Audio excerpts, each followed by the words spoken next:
Hello everyone, and welcome to part 3 of the instructional video series for Rocket Lasso's plugin, Slicer. In this video, we're going to be tackling the geometry tab, which is really exciting, but we gotta cover some basics before we dive in. So here's that landscape object from the previous video. It's pretty much a default landscape, just made a little bit taller. Creating a brand new slicer. We can drag that to the bottom, link to the landscape, hide the landscape, and create a couple of extra slices. So having done that, we want to feed this into an extrude. So let's feed that into an extrude. Holding down Alt as I create an extrude, you're going to say, okay, create an extrude. It looks a little bit weird, but it's in auto mode. I don't like auto mode, so we'll set that to Y, and let's just make these 5 tall. Well, what's going on here? Why are these interconnecting? Why does it look so odd? That's not what you'd expect from an extrude. Well, this is a limitation with the extrude inside of Cinema. But to be fair, the extrude was not expecting this type of object. So let's talk about this. Turning that off, let's create a simple text object. So if you have a text object, this is kind of what an extrude is expecting, right? You've got some text, you can type in any word you want, let's say slicer. The most you're gonna get is sort of a single hole in a spline. So it's kind of like a spline within a spline. And the extrude needs to be able to detect that. But another key thing here is it's flat. There's no dimension to this. So an extrude is usually, almost for all of Cinema's history, has been working on a very simple object. Like these types of text splines would be as complex as it gets. But now, Slicer is able to return much more complex splines. So you can imagine that Cinema is trying to do this special hole detection where it's interlinking from that spline to this spline. So that explains why these are interlinking. If this was text with one hole in the center, in fact, why don't we grab our slicer and say, hey, there's only, well, let's increase this until we get one. So it's kind of like that. Now we got an outer bit of text and an inner bit of text. And it's like, okay, cool, there's a hole. Those should interconnect. And then the next one does the opposite. And the one after that does the opposite of the previous one. And it'll just keep on looping through and interlinking every other one. Essentially, it's confusing it. It doesn't know what to do with that. Now, there are ways around that. Actually, there's multiple ways around this. But before we go any further, I do want to note that the algorithm that the extrude is using to figure out if this shape is inside that shape is typically, it's only, like I said, it's only running once because there's not like usually a hole inside of a hole inside of a hole, which is what we are creating. That, whatever algorithm that is, must be a little bit slow, because if I start increasing the count here, we are going to start getting exponentially slower as we make more and more interlocking layers. So you can see right here I've got an FPS going. So if I hit play, well, I guess it's not showing there too well. Yeah, as I increase it, you're going to see that we're dropping to 44 frames, and then it suddenly dropped to 21. It's not being forced to refresh. In fact, I'm going to force it to refresh just to show you. Let's put some rate so it's animated.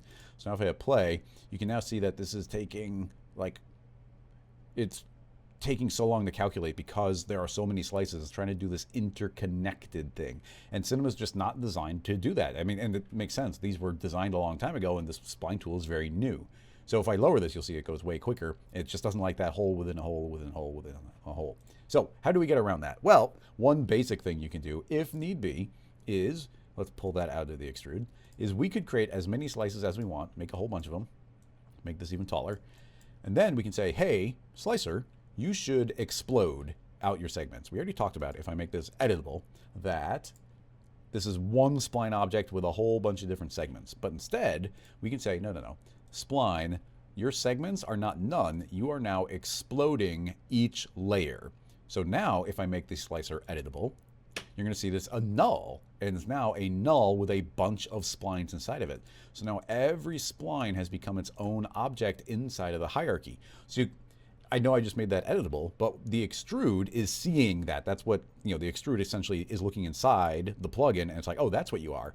And the extrude can handle that. So if we take this extrude and say, okay, it's feeding in a bunch of objects, you're going to see, well, it's only returning one spline. It's only returning the very first one. But the extrude is designed to handle an entire hierarchy, and it can see that internal hierarchy inside of the slicer.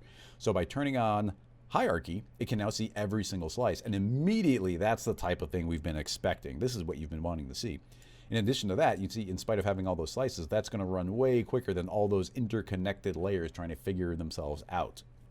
So those are all the crazy caveats that I had to cover about the way the extrude is not expecting what the slicer might return. Very important.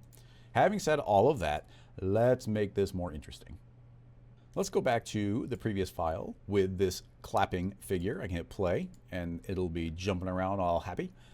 This was created through the mocap data inside of newer versions of Cinema, fed into a model, which was fed into a volume builder, which was fed into a volume mesher, which was then fed into a remesher to get even poly count. And you'll see here it's got a nice even poly count, but it is kind of staticky in the way it's like reforming the direction.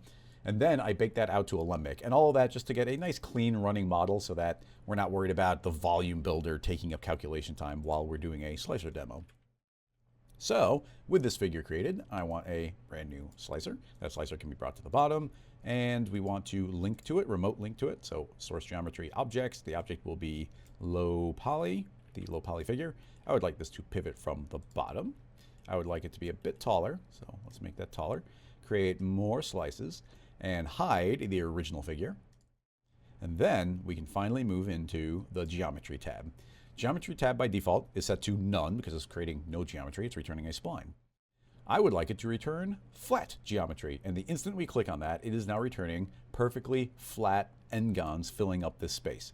So that is still live. We can hit play, and that is animated, and we can see that the character can jump around and clap. Let's hide these the preview cuts, so we just see the final model, and you see that, yeah, it's creating this model, and it's clapping, it's doing its thing, working great.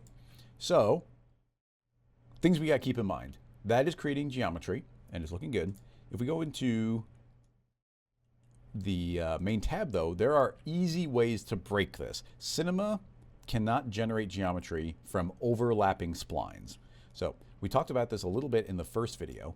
If let's actually simplify and turn this off and just see the splines. If I were to grab the expand and start expanding it, right there you can see a problem right away. You see how that crisscrosses itself. And that can confuse Cinema's ability to create geometry from something like this. So it might work, it might not. If we go to flat, yeah, so you see what's happening now, is it is able to create geometry, but because that overlapped itself, it created really ugly triangles instead of a nice clean n-gon. So keep in mind that things that cause geometry to overlap can create this type of problem. So in general, it's a good idea not to have much expand, and it's also possible, I'm not sure if we'll be able to see it quickly, but it's also possible to create bad geometry by doing a certain amount of smoothing, because you just never know how an object might pinch on top of itself. Yeah, this one's actually cooperating really well. In general, smooth works pretty well, but you can get bad geometry by having some smooth on there as well. Usually the original geometry is going to do a good job, especially if you did something like fed bad geometry into a volume builder. The volume builder is spitting out very clean geometry. There's a lot of it, but it's very clean and even, and it's watertight. So just something to cover there. Now, let's go ahead and hit play. Once again, we see the character jumping around doing its thing, working great. Back into the geometry tab. Let's move into something a little bit fancier. And the only setting here is invert normals if you want to flip the normals. Pretty self-explanatory. Now, let's move into extruded. Extruded is pretty neat, and we did a lot of work to make this work. So we are trying to get around all those limitations we just talked about with the extrude. Now, we don't want to...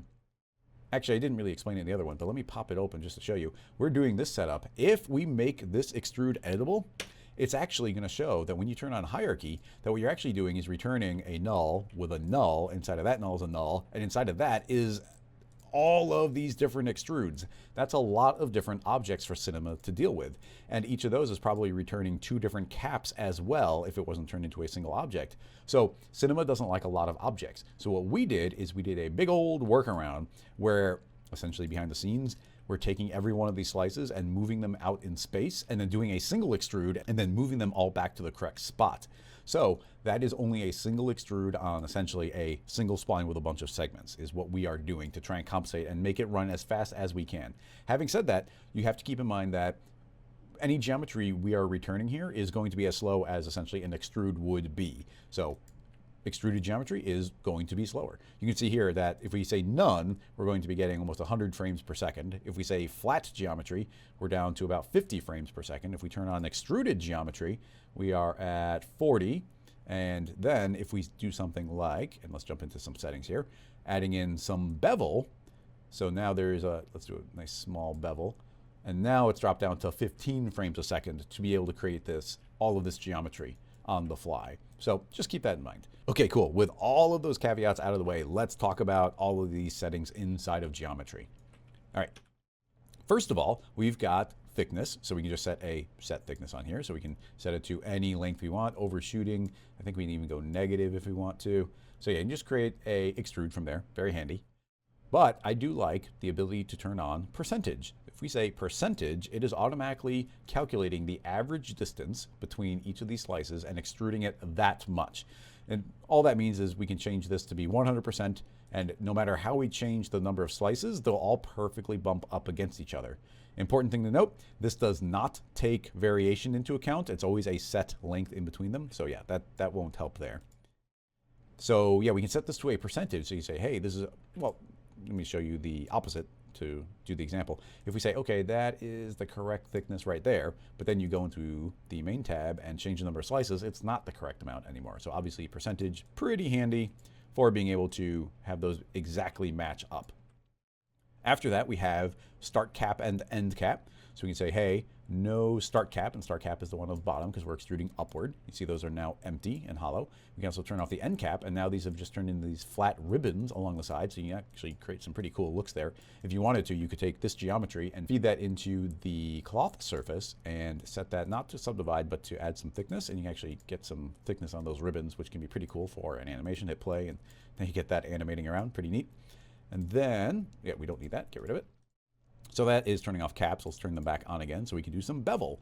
And the bevel, you see this is a percentage. If we change percentage here, that changes as well. So this is 100% of the thickness of the model. And now we can say, but I want 25% of that to be eaten up by the bevels. So now we get this nice rounding on that, and we get those bevels. Hit play, and now we get that animated character going with all of those bevels working very, very nicely. You know, you can start cap or end cap on that. So we say, hey, only the underside gets the bevel. So 25% of the space eaten up by that. We could push that all the way up and say 100% should be eaten up by the bevel. And you get some pretty crazy looks that way.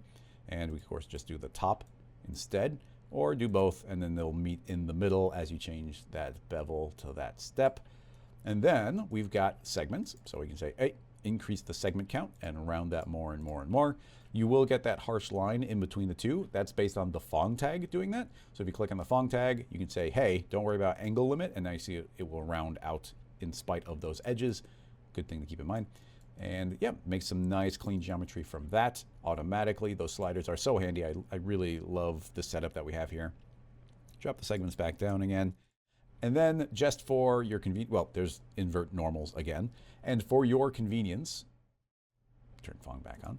We added in 0 out to prevent bad extrudes. So here's that same expand and the same smooth. So these are actually mirrors of the parameters above. So you can see here as I increase that, you can see some bad geometry starting to sneak in there. And that parameter is identical to this one. So if you change one, you can change the other. It's just mirrored. So you can be like, oh, something doesn't look right. Maybe I should get rid of some of the expand.